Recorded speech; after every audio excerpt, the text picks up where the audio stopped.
Perhaps it has been far too long since our minds were allowed to live at a gentler pace. Life has become too fast, too loud, too full of things demanding our attention. One thought barely has time to settle before another pushes its way in. Small worries from the day slowly turn into quiet undercurrents, and sometimes they make us long for a place, just one place where we can breathe, release, and return to ourselves. Tonight, I want to invite you into a different kind of journey, slower, softer, deeper. A journey of mind-thought experiences where we wander through the questions people usually dare to face only when the night has grown truly tender. What is real? What is the self? And what gives this life its meaning? Let this voice become a gentle rhythm guiding you into a quiet inner space where all the chaos slowly drifts away and the mind can rest in its own listening. As Rilke once wrote, "Let everything happen to you, beauty and terror. Just keep going. No feeling is final." Here you don't have to understand or grasp anything. Just let these thoughts pass by. And when they become light enough, you may let yourself drift into sleep. As you close your eyes and let your breath settle into a slow, quiet rhythm, perhaps you'll begin to notice something that only the final hours of the day can reveal. The mind loosens its grip on all the ordinary questions of life, and in their place, deeper and older questions. The ones that have been resting at the lowest layer of consciousness begin to rise light as small bubbles from the bottom of a still lake. This is the journey we are about to take together, slow, gentle, and filled with contemplation, where the boundary between reality and illusion grows thin like a delicate veil of mist. And within that mist, questions about the meaning of experience, the value of memory, and the nature of the world we live in begin to glow like tiny flames in the dark. Tonight, we will go deep into one of the oldest questions in philosophy, and also the question that every person carries within themselves, even if they have never spoken it aloud. What is truly real in this life? There are moments in the midst of tangled thoughts when you quietly ask yourself, what makes a memory real? Is it because it actually happened out there in the world, or because it left an imprint inside you? In philosophy, Robert Nozick once posed the famous thought experiment known as the experience machine. If there were a machine that could give you every happiness you ever wished for a perfect life, free from pain and failure, would you be willing to step inside and remain there forever? In Anarchy, State, and Utopia, he wrote, would you plug into such a machine for life? Pre-programming your life's experiences, that question doesn't just turn outward, it turns inward toward your own mind. It asks, are you seeking truth or sensation? If happiness is the ultimate aim of human life, then do feelings matter more than reality? But if meaning comes from truth, then can a programmed joy still hold value? Deep down, perhaps you feel the same hesitation that so many philosophers once felt. Can we call an experience real if it exists only in the mind, yet touches us more deeply than anything in the physical world? Imagine this. One day you discover that a dear friend, someone you trusted, someone to whom you shared your quietest stories, someone who laughed and cried with you never actually existed. They were only a perfect simulation created by a superintelligent system to support you. When you learn that, do the moments you shared with them remain real? Carl Jung once wrote, who looks outside dreams, who looks inside awakes. The sentence suggests that what truly matters is not whether the thing outside is real or not, but rather who you have become after living through that experience. If you truly laughed, then that laughter was real. If you truly hurt, then that pain was real. If you learned something from the memory, then the memory carries meaning. Whether it was formed from lines of code or from the heart of another human being, what it leaves within you is still a real experience. As you close your eyes and listen to the rhythm of your own breathing, the outer world slowly dissolves. Only sensations, memories, thoughts remain. Things no one can touch, measure, or verify. At the deepest level, the reality you live in is always the reality of subjective experience. Nietzsche once wrote in The Will to Power, "There are no facts, only interpretations." He didn't mean that truth does not exist, but rather this: what you call truth is always filtered through the mind, through memory, emotion, fear, hope, and the story you tell yourself. And so the real question is not, is the world real? But how do you know you are not living inside the things you yourself have constructed? Try slowing your thoughts. If you lived 80 full years in a perfect simulation, you loved, you hurt, you hoped, you made mistakes, you grew all within a world that was programmed. But you never knew that.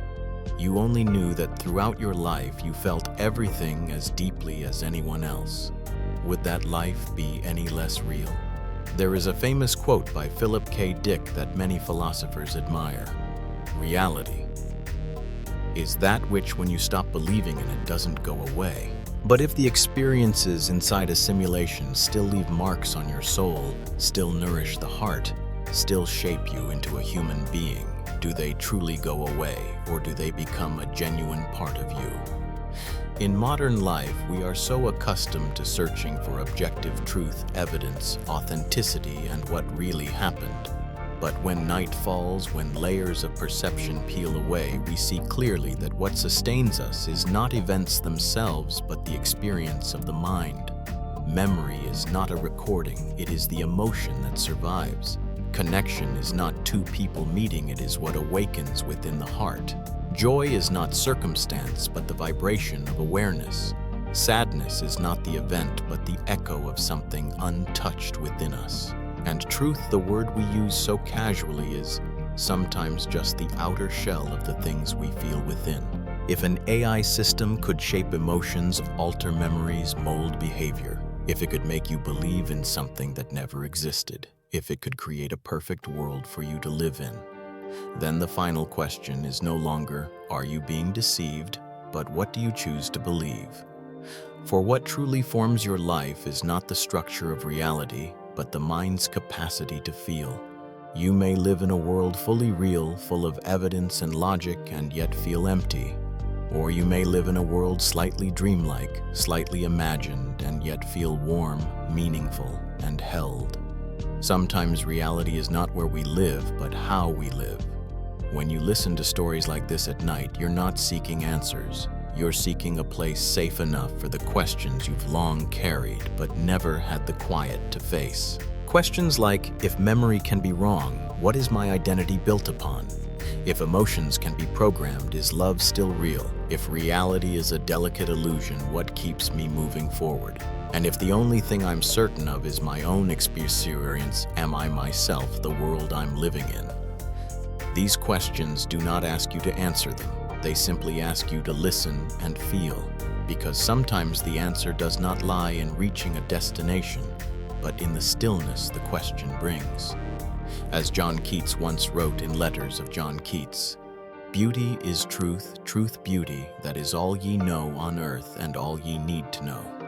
Perhaps truth is not something to chase. Truth is whatever makes your soul lighter, deeper, wider when you touch it.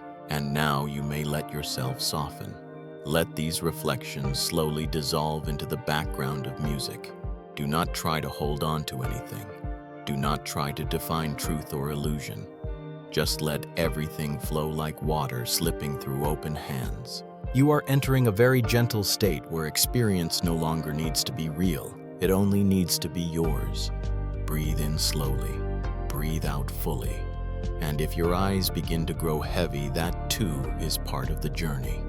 Tonight, you do not need to know what is real. You only need to know that whatever you feel in this moment is real enough. Tonight, as your breath begins to slow and as thoughts of work responsibilities and the unfinished pieces of the day dissolve like thin smoke, I want to invite you to take one more step along this philosophical journey. In the previous part, we sat together in the dark and whispered about reality, about what is true, what is illusion, and what makes an experience truly yours. And when the door to questioning reality opens, another door wider, deeper, gently follows. Because if the world around us can be programmed, If memory can deceive us, if emotions can be triggered by things entirely imagined, then the bigger question is no longer what is real outside of me, but who is the one experiencing all of this? What we call I, what is it, and where does it begin? If night is the time when the great questions return, then this is one of the greatest ever asked. Does the self truly exist? Or is it just a story the brain tells itself? From the time of Descartes, philosophy has carried the famous declaration, cogito ergo sum, I think therefore I am. But centuries later, countless philosophers, psychologists, and neuroscientists began turning the question around. If thoughts shift with circumstances, if memories distort with time, if emotions rise and vanish in waves, then who exactly is the I in that statement Carl Jung once wrote in The Undiscovered Self? The self is not only the center, but also the whole circumference, which encloses both conscious and unconscious. But the boundary between the conscious and the unconscious, between what we know and what we do not, is constantly shifting. So can the self ever be fixed? If you changed bodies, would you still be you? Imagine an ancient thought experiment told in many philosophical and literary traditions. One morning you awaken inside a completely different body. The appearance changes, the voice changes, the gestures change. But some vague awareness inside still looks out at the world through all those transformations. Would you say I am still me? Or would you feel the self slipping away from itself? William James, the father of modern psychology, once said in The Principles of Psychology, the self is the sum total of all that a man can call his. But if the body, the thing we call mine, is replaced entirely, does the sum remain the same? If memory changes, does the self disappear?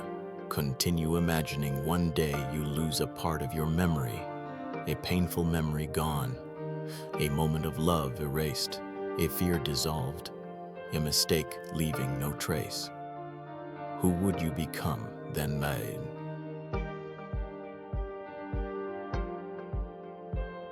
Memories are the threads that weave identity. Then, when each thread is pulled away, what fabric remains? Philosopher Derek Parfit wrote in Reasons and Persons. Identity is not what matters. What he meant is this: the important thing is not whether I remain myself, but the continuity of experience, the stream that continues to flow even when memory breaks. But for someone losing their memories, the question becomes sharper, more human. If you no longer remember who you once were, do you still fully exist? A perfect copy, who is the real one? One of the most hauntingly beautiful thought experiments. You meet a perfect copy of yourself. Not different in the slightest. Same memories, same laughter, same wounds, same fears. The same voice you hear inside your mind. The same you wondering, who am I? Both of you look at each other, knowing, not thinking, but knowing you are identical in every way. So who is the real you? Or was the question meaningless from the beginning? David Hume denied the existence of a permanent self. In a treatise of human nature, he wrote, I never can catch myself at any time without a perception. He meant that the self is nothing but a stream of sensations, memories, and thoughts without any unchanging core. If that is true, then the perfect copy is also a stream like you, no more and no less. And perhaps the real you is no one at all. Switching lives, but with no memory of the past, another idea. If you were to switch lives with someone else and your memories were wiped clean and you lived as them, thought as them, felt as them, then where would you exist? Some philosophers call this a disruption of identity. Others call it a form of death disguised as continuity. But in truth, the self was never seamless. Even in daily life, you have already switched thousands of times. The person you were 5 years ago, are they still you? The person you were 10 years ago, do they still exist? As you change beliefs, values, fears, desires, each change becomes a new version. You have never been a single person. The self may be nothing more than a story written by the mind itself. In the quietest moments, when you look directly at your thoughts, you see that the eye does not stay still. The eye is never clear. The eye is never fixed. It changes with the gaze of others, with the memories you hold, with the emotions you carry, with the language you speak, with what you fear and what you desire. Nietzsche wrote in Beyond Good and Evil, "The self is merely a fiction invented by the ego. This does not deny your existence. It simply whispers gently that the I you cling to is just a story rewritten every day by you and by the world around you." If the self is a story, what keeps us connected to ourselves? If the body changes, memory dissolves, copies appear, lives are switched, then what keeps you as you? Some say it is consciousness, some say experience, some say the current of perception, some say the soul. But perhaps what keeps you tethered to yourself is the way you sense the world in this very moment. Not the past, not the future, not the narrative of identity, but the feeling you have right now as you listen to these words falling softly like small specks of night. In that moment, you exist, not as a fixed identity, but as a living presence. The final question, does the self truly matter? Parfit once offered a beautiful and liberating thought in Reasons and Persons. Personal identity is not what matters. What he meant is this: the self is just a shadow cast by continuity, a story we tell ourselves to feel a little less alone in this vast universe. But what truly matters is not who am I, but how am I living? Am I being gentle with myself? Am I learning to breathe, to release, to lighten the weight of life? Am I touching the depth of experience where no identity is required? And now let the self rest. You do not need to understand what the self is. You do not need to determine which version is the real me. You do not need to enter that labyrinth tonight. This evening, you only need to let the question drift by like a cloud crossing the sky of your mind, leaving behind a quiet stillness. Breathe in softly, breathe out slowly. Let awareness soften. Like water, let the self dissolve like a dream fading after dawn. Let you not the I, but you sink into a deep, nourishing sleep.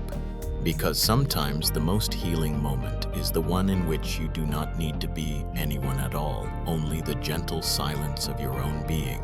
When the questions about the self and who I am still linger like a distant echo in your chest, we step into another landscape of philosophy, the realm of ethics, a place none of us ever feels entirely comfortable entering, because it holds a mirror so close that we can no longer turn away from our own reflection. How am I living? Am I truly a good person?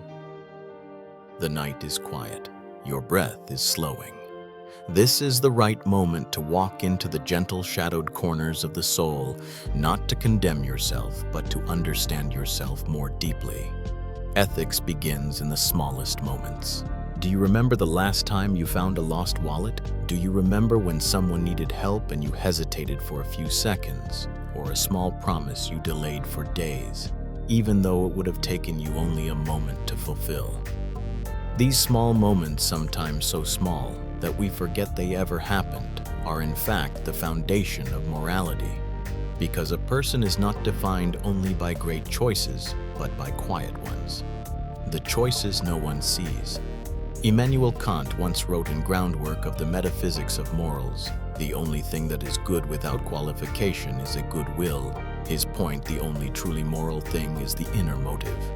And perhaps we are not as good as we think, when morality becomes a costume we wear only when needed.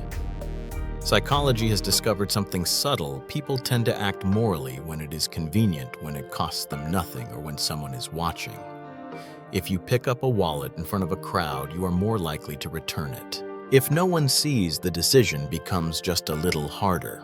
Not because you are bad, but because the opportunity to escape judgment becomes wide open. The soft but painful truth, much of our morality does not come from essence, but from circumstance. Friedrich Nietzsche once said in Beyond Good and Evil, "Morality is nothing but the herd instinct in the individual."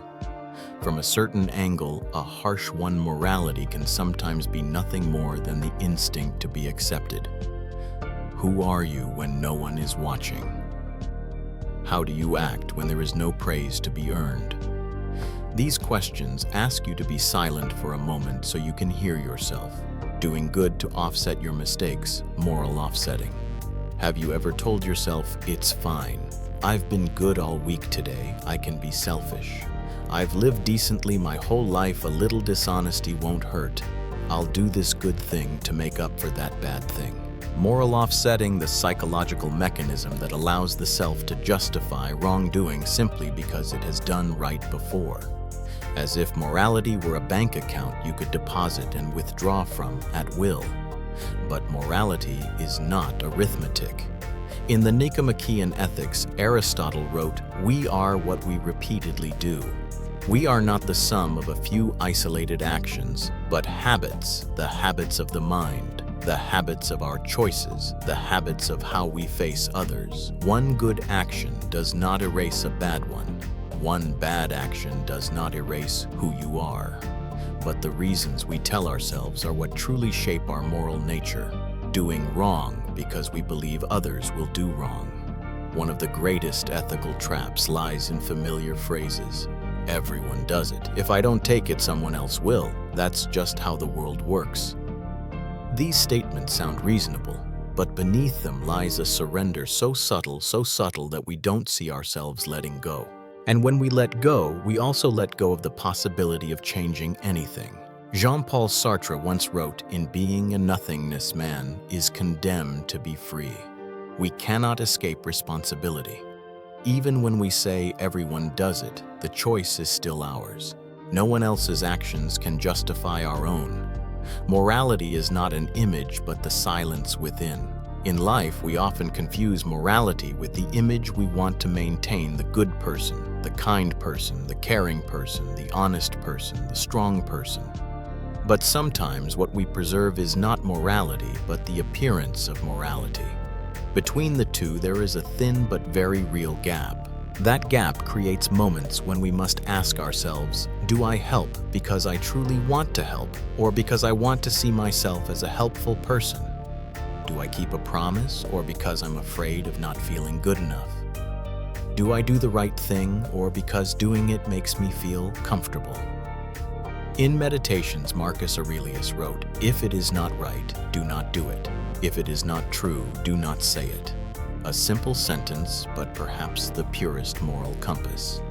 Not what will people think, not how will I feel, but is this right? The limits of responsibility when we are both culprit and victim. Some choices we make out of fear. Some choices we make from lack of information. Some choices rise out of old wounds still echoing. Some choices come from exhaustion. In such moments, we are not entirely free, but not entirely innocent either. Morality is never black and white. It is a gradient of overlapping intentions: what we want, what we fear, what we think we must do, what we think others expect from us, what we cannot face. Humans are creatures both fragile and remarkably good at self-deception. That is why ethics is difficult, not because it demands perfection, but because it demands honesty with oneself. And honesty with oneself is always the hardest lesson. When darkness is not something to avoid, but to look into. Some nights you lie down and quietly ask, am I a good person? Have I done enough good? Why am I sometimes so tired that I no longer want to try? These questions are not signs of fragile morality, but of morality awakening. And in those moments, we touch a truth many philosophers have realized: we were not born to be perfect. We were born to understand ourselves, and self-understanding is the foundation of all ethics. Nietzsche once said, "Every deep thinker is more afraid of being understood than being misunderstood." Because understanding oneself truly is sometimes more frightening than facing others. But when we dare to look into those dark spaces with gentleness, we begin to heal ourselves. Closing thoughts. Night is when morality returns to its softest form. Tonight, you do not need to be perfect. You do not need to decide whether you are good or not good. You only need to breathe and remember this: morality is not a beautiful garment to wear out in the world. Morality is the warmth you offer yourself when no one is there to praise or judge you. Breathe in softly. Breathe out deeply.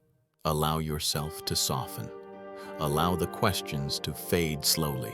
And as you begin to drift into sleep, remember morality is not the perfect person you strive to be, but the honest person you are listening to right now. When the questions of personal morality have dissolved into the darkness, questions about motives, limits, and honesty with oneself, we suddenly notice something deeper waiting beneath. Are we truly free to choose what is right, or are all the things we call will, choice, and decision nothing more than a chain of reactions woven from memory, fear, genetics, circumstances, and delicate chemicals moving quietly through the brain? This is where our philosophical journey has now brought you. A fragile crossroads between the freedom we believe in and the determinism that silently shapes the world beneath us. Breathe in softly, exhale slowly, and allow your mind to sink into the next deeper layer. If every action you take could be predicted, are you still free? For decades, neuroscientists have run experiments that make philosophy tremble. Benjamin Libet once conducted a famous study recorded in Mind Time 2004, finding that the brain begins preparing an action hundreds of milliseconds before a person becomes aware of making a conscious decision, as if the body knows what you will do before you think you've chosen it. If a brain scanner could predict which button you will press, if an algorithm could simulate you so well, it knows you will choose hot coffee instead of iced, if every one of your decisions is the endpoint of a chain of causes stretching back into the distant past, then where does free will exist? Do you choose, or are you simply performing the role written by your biology and your history, trying to resist, but the resistance is also predicted? Imagine this, an AI trained on every behavioral detail of your life: what you eat when you're sad, what time you fall asleep, what stirs your heart, what irritates you, what frightens you. It can even model your hesitations and impulsive moments. And one day the AI says, "I know you will choose option A tomorrow." You read that. You feel annoyed. You think, "No, I'll choose B just to prove it wrong." But that act of rebellion was also predicted. Philosopher Daniel Dennett describes this in Elbow Room 1984 as predictable resistance, because even your defiance is triggered by the instinct to prove your freedom. Like a wave believing it creates its own movement when it is actually pushed by wind tide and the moon's gravity. And the question becomes painfully beautiful. Do we truly choose, or only feel that we choose? Is free will just an illusion? A beautiful story the brain tells itself in The Illusion of Conscious Will. Daniel Wegner argues the mind's experience of will is an illusion. According to him, the sense of "I made that decision" is simply the brain stitching together two things: the action that has already occurred, the story that explains it. The feeling of will comes after, not before, our actions. Like saying the sun is setting even though the sun is not moving at all. The feeling is real, but the interpretation of the feeling may not be. If free will is like that, could we accept it? Human beings, the result of biology, environment, timing. Some deterministic philosophers like Baruch Spinoza in Ethics once wrote, "Men think themselves free because they are conscious of their actions, but ignorant of the causes by which they are determined. We believe we are free because we see the action but not the web of causes behind it. Your parents' genes, hormones in your blood. Childhood memories, the way society treated you, fears.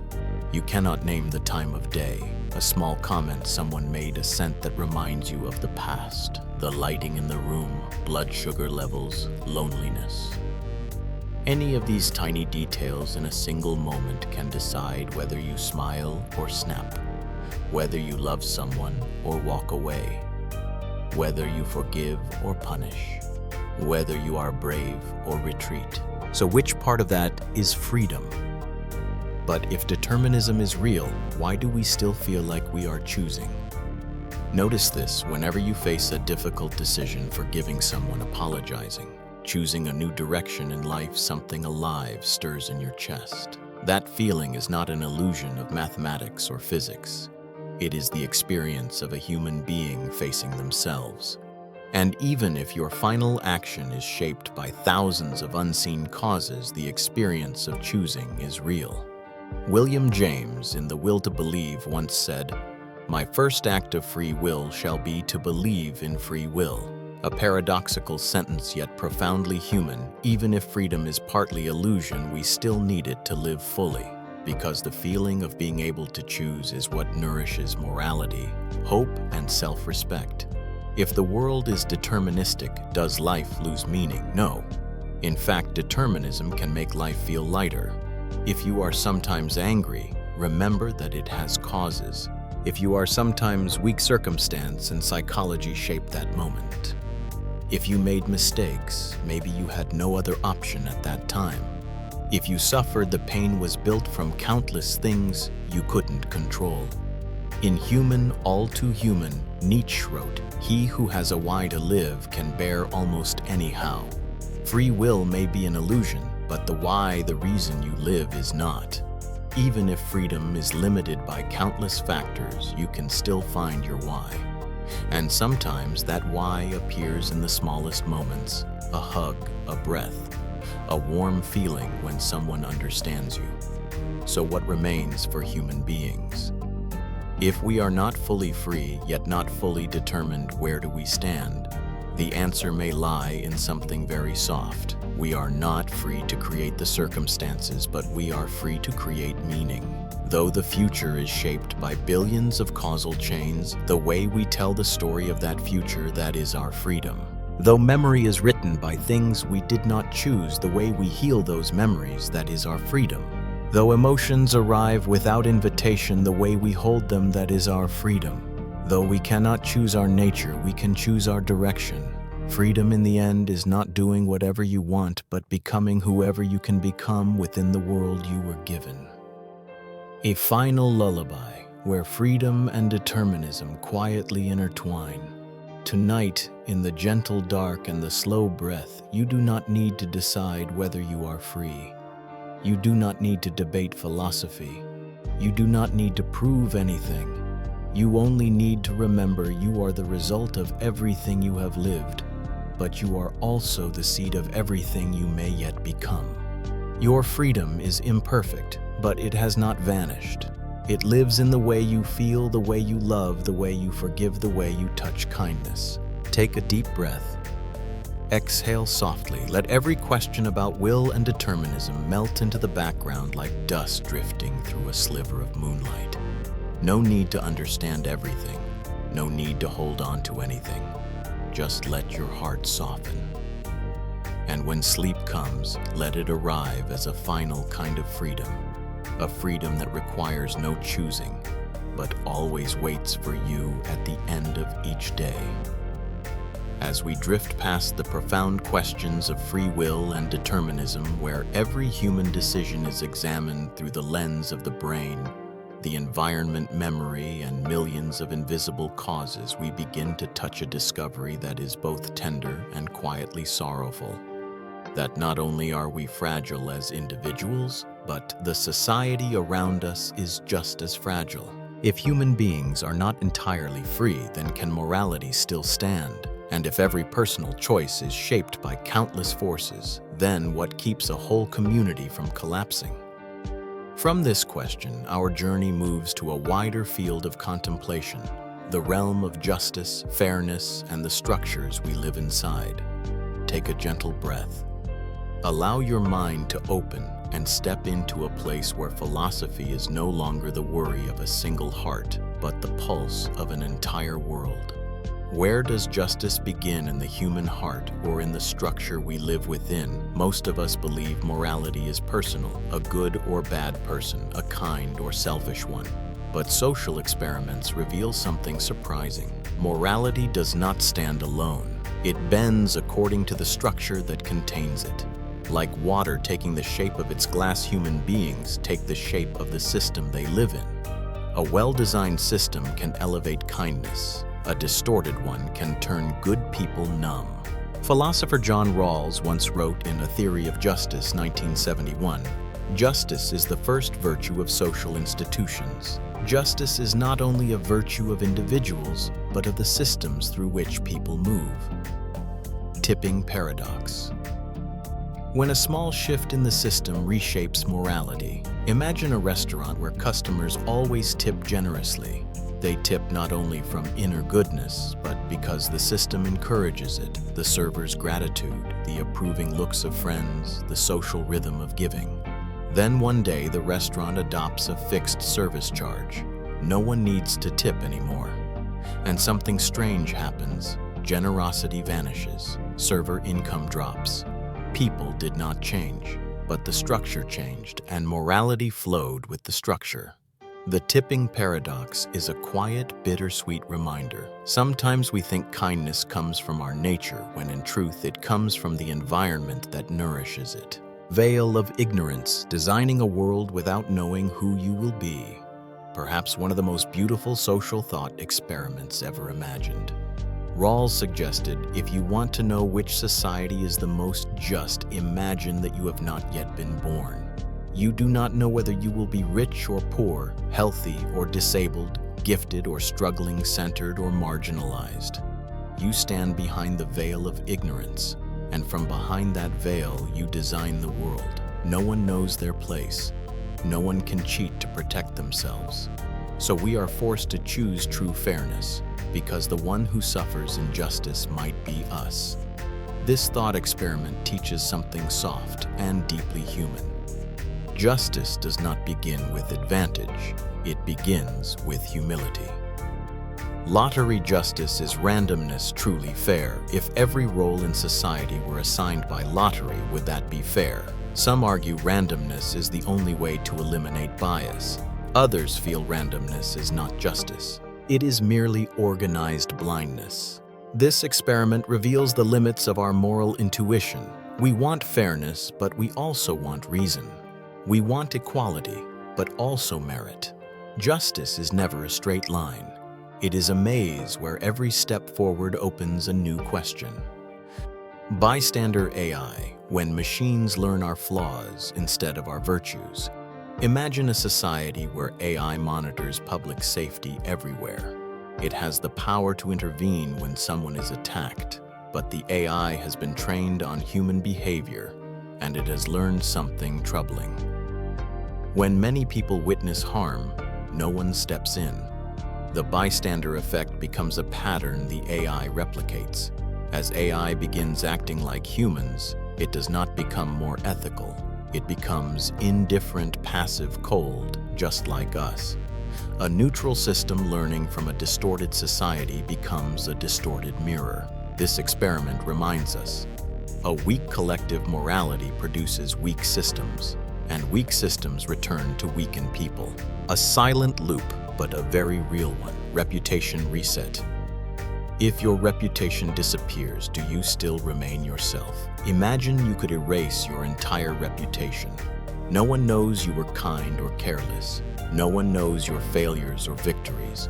No one knows your scars or the times you rose again. You enter life as a blank being. Is that freedom, or is it loss? Nietzsche once wrote, in Beyond Good and Evil, every deep thinker is more afraid of being understood than of being misunderstood. Reputation is a burden, but also a shaping force. Without reputation, we lose a piece of our history. Without history, we lose a root of our humanity. This experiment shows us a just society must allow rebirth, but not require self-erasure. When justice is fragile, what holds us together? These social experiments reveal a gentle but haunting truth. Justice is not a virtue of individuals. Justice is the shadow cast by the structure we live within. Good systems to give people the chance to be better. Bad systems to make people more likely to become worse versions of themselves. Marcus Aurelius said in Meditations, "What injures the hive injures the bee. What harms the hive harms every bee."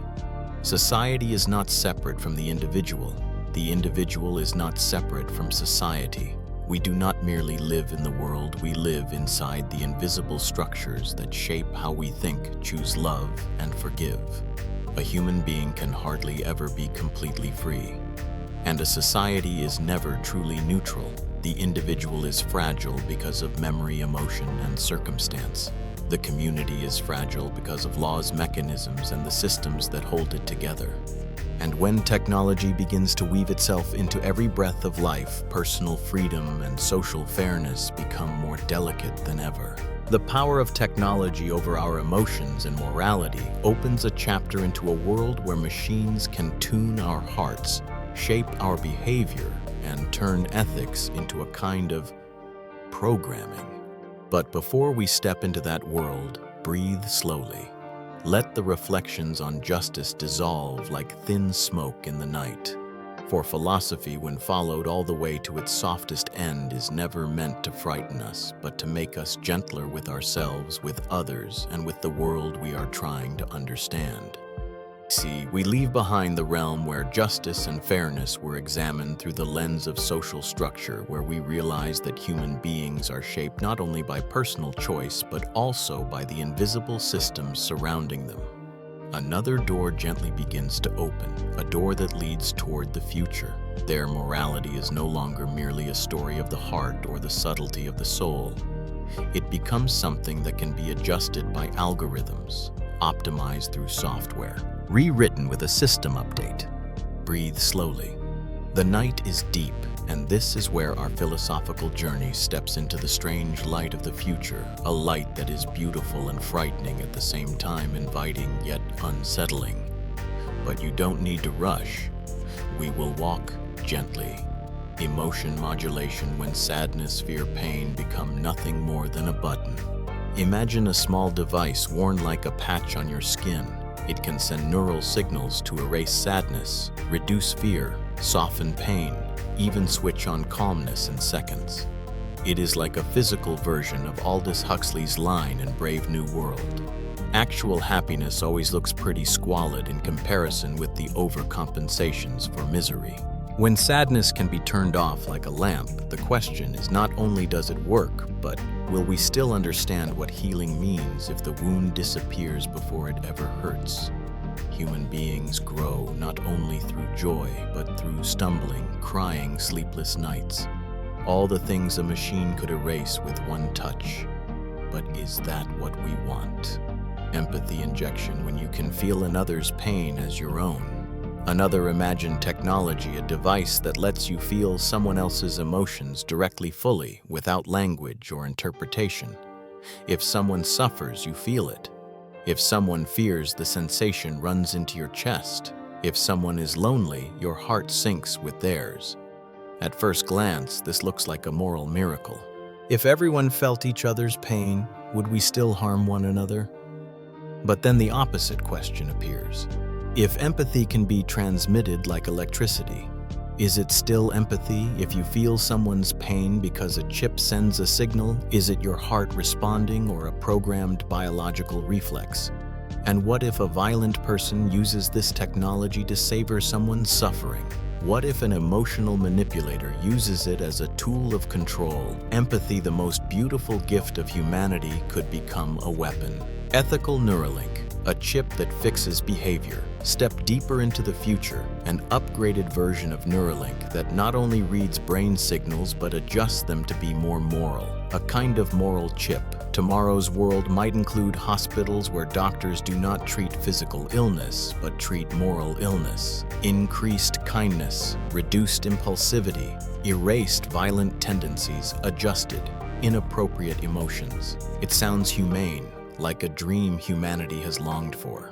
But questions rise like quiet waves. Who defines what morality is? Who gets to reprogram another person's soul? If someone is good because they were modified, are they still human? Nietzsche once warned in Thus Spoke Zarathustra, "Beware that when fighting monsters, you yourself do not become a monster." If we fix the soul as if fixing software, do we become the very monster we hope to defeat? A force that takes freedom from others in the name of good, AI. Deciding for you, liberation, or imprisonment. Imagine a future AI assistant, a being that knows you better than you know yourself, whom you should love, what to do when you are in pain, which career you should choose, whether to forgive or walk away when you should sleep, how your life should unfold. It does not merely predict you, it judges for you. You no longer struggle between right and wrong. AI does it on your behalf. You simply obey. But doing the right thing is not morality. Doing the right thing out of fear is not morality. Morality matters only when you are the one who chooses. Soren Kierkegaard once wrote in Either or. The most painful state of being is remembering the future, particularly the one you'll never have. If AI chooses everything for us, we lose the future that belongs to us, left only with the future it allows. A perfect future, but no longer ours. Thought surveillance, when guilt exists before the action. At its most extreme, a future society may read intentions, fantasies, fleeting emotions, thoughts you haven't even formed into words. A kind of thought police reminiscent of Orwell's 1984. If a bad thought, even just a thought, is treated as a crime, then what remains of humanity? Humans think bad things, but choose not to act on them. That inner struggle is what morality is.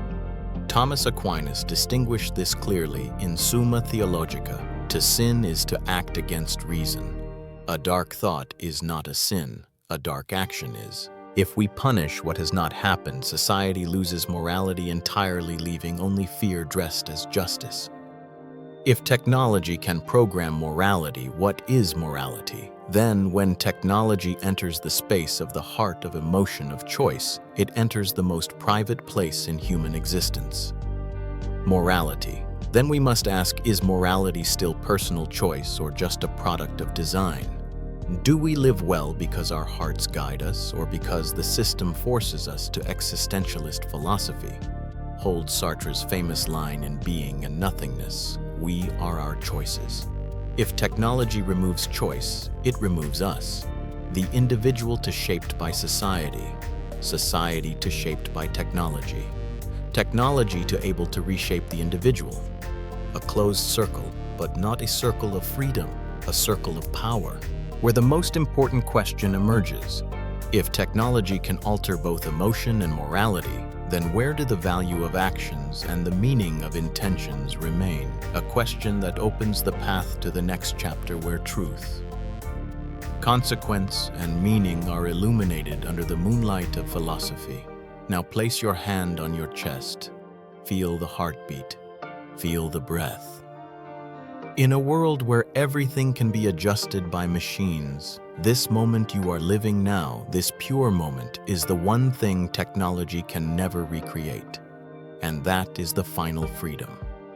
If technology can alter emotion, program empathy, and even adjust morality, then in such a world, what is left that makes an action meaningful? Is it the action itself, the intention behind it, or the consequences it creates? Here we are no longer talking only about morality.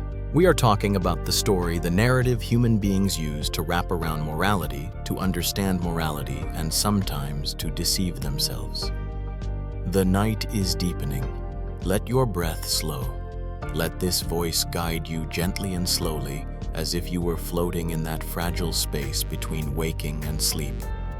Because it is in that twilight space that questions about intention and action most often reveal their true form. We have already pictured a future where the heart can be adjusted by machines and morality can be optimized by algorithms. But if emotion and empathy can be programmed, then where do actions come from? From us, or from the system manipulating the circuitry of our minds? And there the question of freedom becomes the question of action. The question of action becomes the question of intention. And the question of intention becomes a question about the very story we tell ourselves when we look back on our own lives. Imagine you are walking and accidentally drop a large sack onto the road. It rolls forward by chance and blocks a speeding car from hitting a child. You did not intend to save anyone. You simply made a clumsy mistake. But you saved a life. Does that make you a hero? Do you deserve praise? Do others have the right to see you as a savior, or was it all just an accident? Now consider the opposite, someone who tried to save a life but failed, their intention pure, but the outcome tragic. Who deserves more moral weight? This brings us back to Immanuel Kant, who wrote in Groundwork of the Metaphysics of Morals, "A good will is good not because of what it affects or accomplishes, it is good in itself." Kant believed intention is the core. But life is more complicated, because good intentions can lead to harm and accidents can produce beauty. So what is morality? What we meant to do or what we happen to create. A bridge is about to collapse. An engineer knows this. If he reports it honestly, panic may erupt and harm may come. If he hides the truth and repairs it quietly, he might save thousands. What is right, telling the truth or remaining silent to protect lives? Hannah Arendt once wrote in Truth and Politics, "Truth is despotic, and the truth teller has no friends. Sometimes the truth saves no one. Consequences are what shape the real world. But if we care only about consequences, is that still morality or merely technique? If we care only about intention, we ignore the pain our actions cause. And so we are left between two poles, what we meant and what actually happened. And in the space between those two lies all the fragility of being human. A robot feels no pain, no nerves, no emotion. But if someone beats it, destroys it, tortures it, what does that action say about the person? Not because the robot suffers, but because the person is practicing violence only on an object that cannot cry out. Does that make the violence guiltless? David Hume wrote in a treatise of human nature, "The vice entirely escapes you as long as you consider the object. You never can find it till you turn your reflection into your own breast." Evil does not lie in the object. It lies in the heart of the one acting. If a person hits a robot every day because they know it cannot feel, will it be easier tomorrow to hit a real human being? Even if an action causes no physical harm, it can still cause moral harm. Morality is not intention alone, action alone, or outcome alone. Morality is the story we weave from all three. Like a piece of music, it cannot be understood by hearing only one note. A careless act that saves a life, if retold as a story of luck, becomes humility. If retold as a triumph, becomes bragging. A good intention with a harmful outcome, if told honestly, becomes a lesson. If told defensively, becomes an excuse. A harmful act with a beneficial result, will we have the courage to face the shadow inside us and tell that story truthfully? Morality is how we look at ourselves in the quiet room of the soul when no one else is watching. Nietzsche wrote a beautiful line in Beyond Good and Evil, "No one can construct for you the bridge upon which you must cross the river of life. No one can build your moral bridge for you. It is built from the story you tell about yourself. When you look back on your life, you'll see intention is like light in the night. It illuminates the path but cannot guarantee your steps. Action is the step itself, sometimes steady, sometimes hesitant, sometimes lost, sometimes bold. Consequences are the footprints, what remains after you've passed. A moral person is not someone who always has good intentions, nor someone who always acts flawlessly, nor someone whose actions always yield good outcomes. A moral person is someone who can see the truth of all three and take responsibility for the story they create. In Meditations, Marcus Aurelius wrote, "Waste no more time arguing what a good man should be. Be one." Whether you weigh intention, action, or outcome more heavily, in the end, you must become good in your own way, not by society's programming, not by an AI's recommendation, but by the whisper of your own soul when the night grows quiet. When we understand that morality does not lie in the action or the outcome, but in the story we tell about it, we begin to notice another truth. That story is told through thought. That thought is limited by language, and language is limited by consciousness itself. And here, the very notion of truth begins to shimmer, and the boundaries of thought start to melt like a dream. But before we step into that place, close your eyes for a moment. Take a deep breath. Feel the quiet settling around you. For the path ahead, beautiful as moonlight, fragile as smoke, and deep as the ocean, is waiting for you in the night.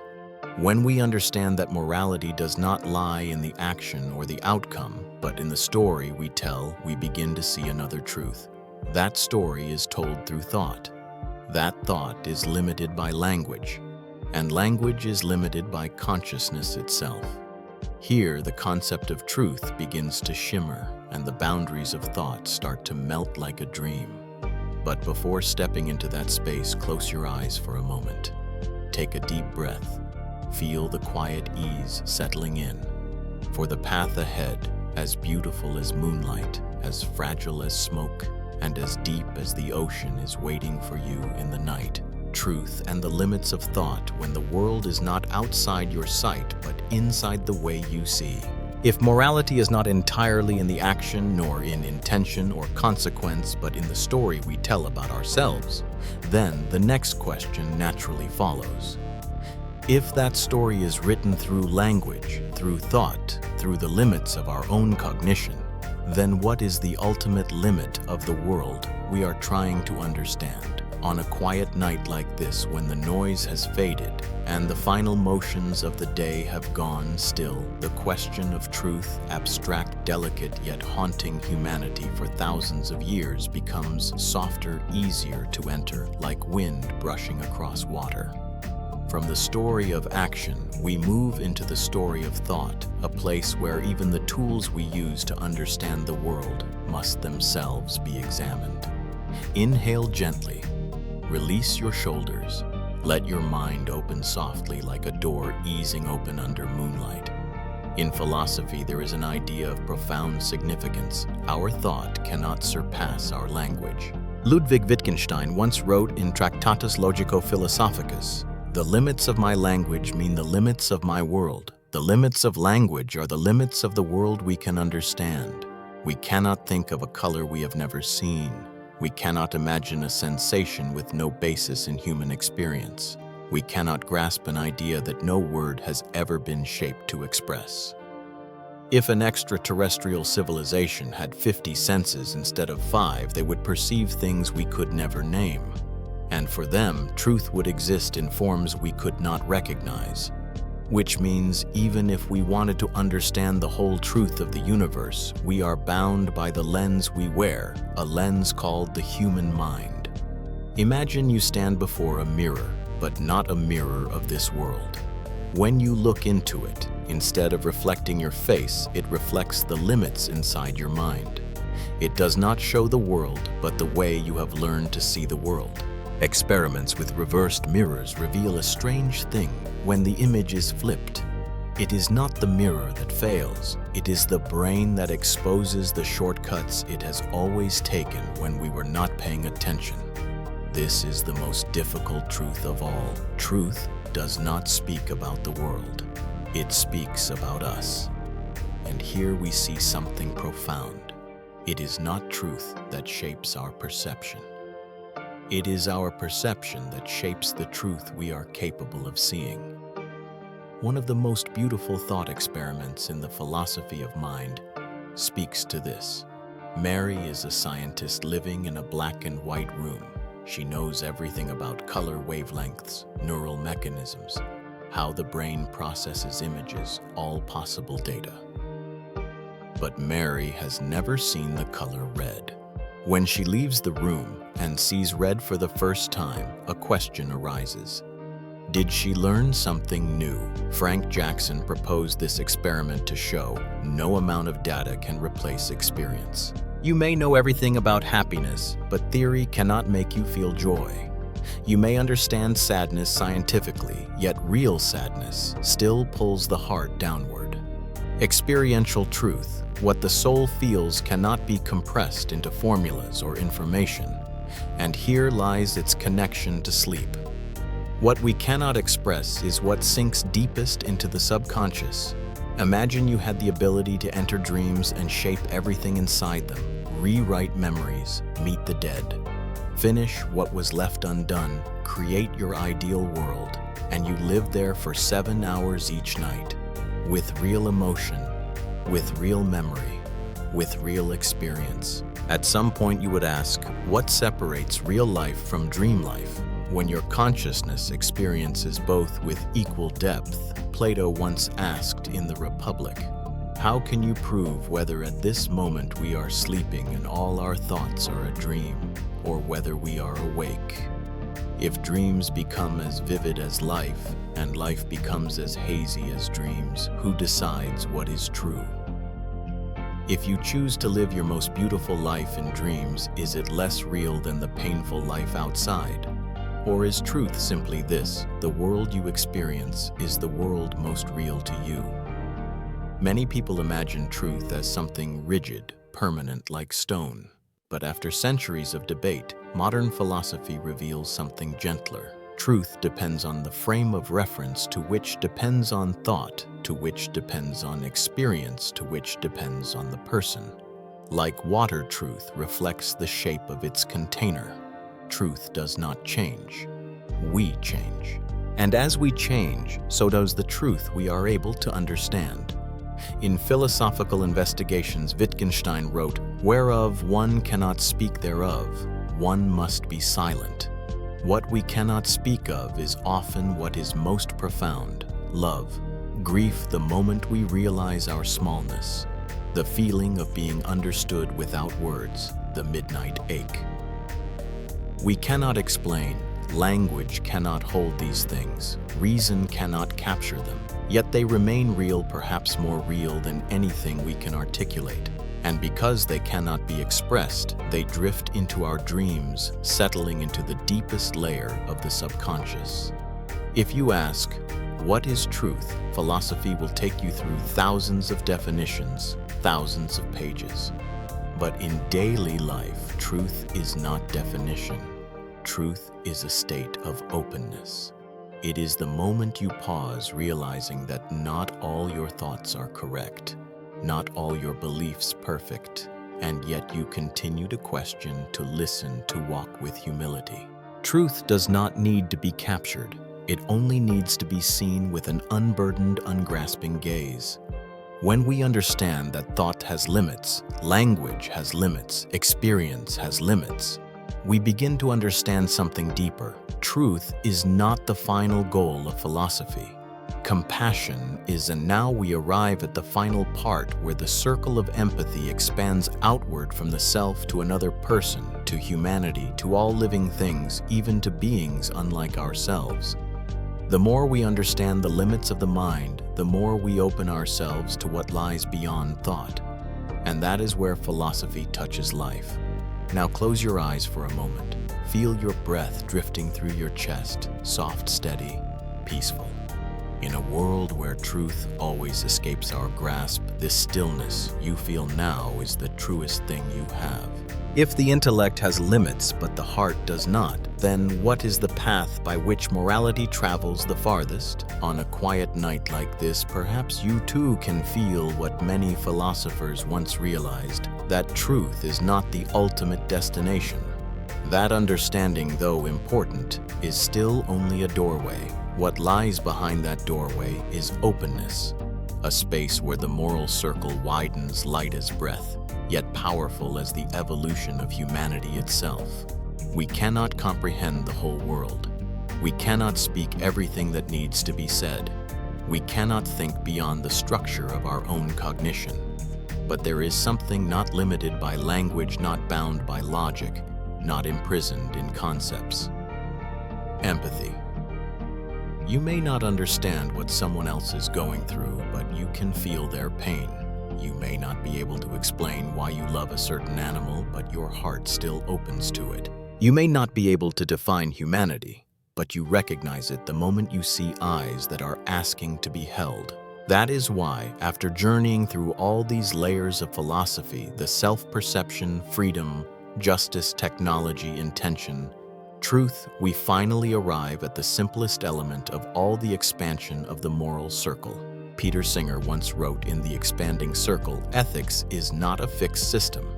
It expands whenever our hearts do. Morality grows when the heart grows. Let us begin at the center. Children care only about themselves. The self is the center of their universe, and strangely many adults live the same way, thinking only of their benefit, feeling only their pain, caring only about their own story. A circle just big enough to hold the ego, and like a cramped room, it suffocates the soul. We feel lonely, not because there is no one beside us, but because our circle is too small to hold anyone else. As we grow, the circle widens.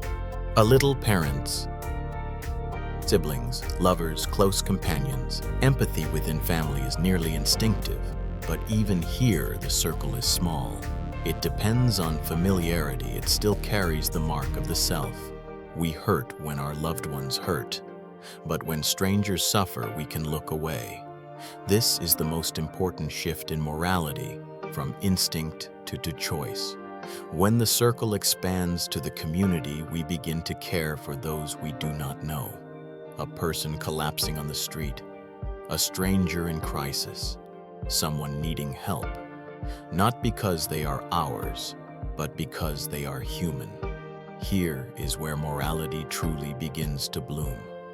David Hume once wrote in an inquiry concerning the principles of morals, "The minds of men are mirrors to one another. We resonate with the suffering of others because human minds are mirrors reflecting shared sorrows." But the circle is not done widening. At some point we realize all those we have never met still have hearts like ours. They fear, they hurt, they hope. When the circle grows to the scale of humanity, we see a child in a foreign land, an elderly person far away, a war victim. We will never know as people worthy of love like our own. Albert Einstein once wrote in a famous letter, "A human being is part of the whole, but experiences himself as something separated from the rest, a kind of optical delusion of his consciousness." We think we are separate, but that is only an illusion. The circle we draw in our mind is an artificial boundary. As morality evolves further, the circle widens again to animals, creatures that feel fear, pain, hunger, and exhaustion. We do not need them to be like us. We only need to know that they feel. And from there, the circle extends even farther: forests, oceans, tiny beings, even to forms of life without consciousness. This is a kind of morality no longer rooted in intellect, but in primordial compassion. Morality here is no longer right versus wrong. It is preservation. Not preservation for gain, but for the recognition that life in every shape deserves to be left in peace. Future philosophy asks, if one day we meet extraterrestrial intelligence, will our moral circle expand enough to include them? Not because they resemble us, but because they too are beings capable of experiencing the world. At this point, morality reaches its purest form. Empathy without similarity, as Carl Sagan wrote in Cosmos. We are a way for the universe to know itself. If we are one way for the universe to look at itself, then other intelligences, if they exist, are mirrors reflecting different angles of the same great life. A truly complete circle excludes no one, no being, no consciousness. When the circle expands to its widest point, it is no longer a circle. It becomes a space, a way of living, a form of presence, a compassion that does not depend on conditions. It says, I care because I can care. I help because I can help. I do not need a reason to open my heart. Life itself is reason enough. And that is the deepest evolution of morality. Morality as a state of soul, not a list of rules. Nietzsche, often misunderstood, once wrote in Thus Spoke Zarathustra, all great things must first wear terrifying and monstrous masks in order to inscribe themselves on the hearts of humanity.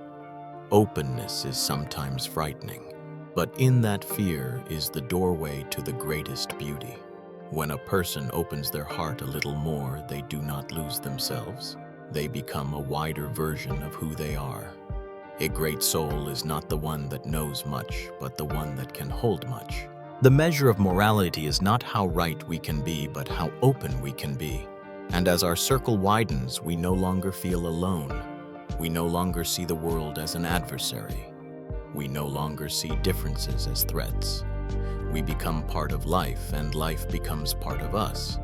From reality and illusion to the self-morality, freedom, justice, technology, intention, truth, and finally to compassion. We have walked through philosophy, psychology, epistemology, metaphysics, and future studies. But the final point always leads us back to something simple, the heart. Now you may close your eyes. Let yourself drift in this quiet gentleness. In the darkness, when every question has been laid down like stones beside a lake, only one whisper remains: open your heart. For morality grows by opening, never by narrowing. Here in the softest part of the night, where your breath has loosened and your awareness is sinking like a leaf falling onto the surface of a still lake, we begin to look back at the entire path we've walked, from the small details of daily life to the highest layers of metaphysics, where reality, the self, and freedom twist together like strands of light. Let me retell it very slowly, as if you were standing at the threshold between wakefulness and sleep. This journey began with questions that seemed simple. Should we return a lost wallet? Should we tell the truth? Should we do good even when no one is watching? But just one step deeper, and we entered a much wider space. If memory defines identity, then what happens when memory changes? Do we remain ourselves? If we live inside a simulation, then what is left to call real? If will is nothing more than a product of the brain, are we truly free? One question leads to another. A tiny crack in perception opens into a sky with no bottom. That is the nature of philosophy. It begins like a breeze brushing the leaves and ends by toppling the whole forest inside us. After those inner excavations, we stepped into the larger world, designing a society without knowing who we would be. Justice by chance, the morality of crowds. AI inheriting the flaws of humans, reputations erased and rewritten. And then we understood something clearly. No individual morality can stand firm inside a broken structure. And no society can stand firm when individuals abandon their responsibility. Plato once wrote in the Republic, "The city is what it is because the citizens are what they are. Society is the mirror of its people. And people in turn are shaped by the society they create. A spiral with no end, a lesson humanity must learn again and again across generations."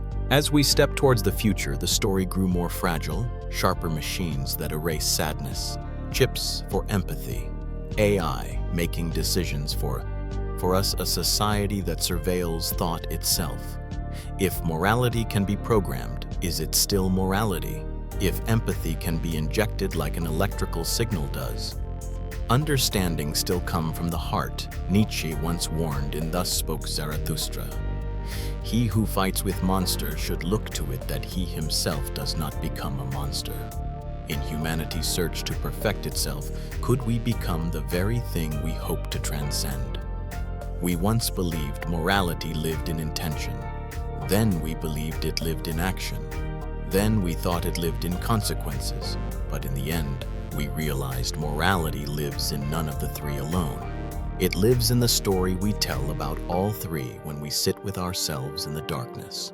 Marcus Aurelius wrote in Meditations, "Look well into yourself. There is a source of strength that will always emerge if you will always look." The story we tell is a mirror for ourselves, not to reflect the world, but to reflect the heart. Then we arrived at the limits of thought, things we cannot think because we lack the language concepts that exceed imagination. Truths that cannot be spoken, Wittgenstein wrote in Tractatus, "Whereof one cannot speak thereof, one must be silent." There are things we can only feel, not articulate, not describe, not transmit by words, only by presence. And in that silence, we find something deeper than truth, compassion. Part 9 showed us the most beautiful revelation of this entire journey. Morality does not grow by knowledge. Morality grows by widening the heart from the self to family to community to humanity to animals to life to unknown intelligences. A circle that expands with the gentle widening of the heart. And when that circle grows large enough, it is no longer a circle. It becomes a way of living. This is why this text, this entire chain of thought experiments, gives no answers.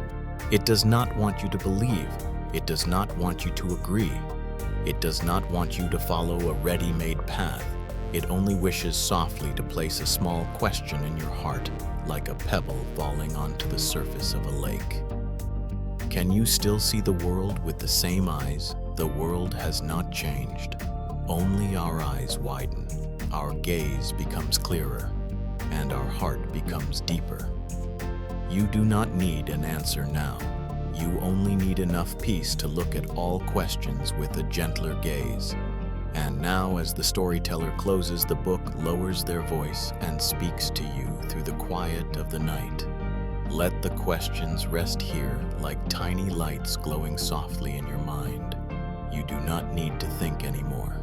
Just breathe and let sleep come. Good night.